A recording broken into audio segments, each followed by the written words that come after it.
očekuješ od meča 22. avgusta?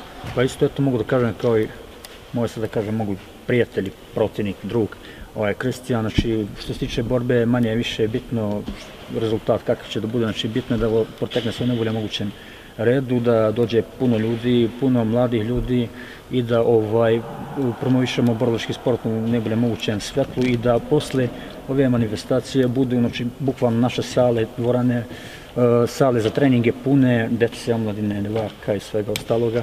I eto da pozovemo uopšte ovako naše stanovništvo, ne samo Pazara, nego malo šire, da dođu da nas podrže u ovome, jer u ovome ima samo dobro i vidimo samo dobro, znači nema nekih loših, da kažem, efekata koji mogu da ostanu po ljude. Uglavnom, eto to pozivam sve Pazarce, sve stanovnike Srbije i zemalja u okruženju da dođu 22. avgusta, podrže sport, podrže nas i eto uđemo neku novu bolju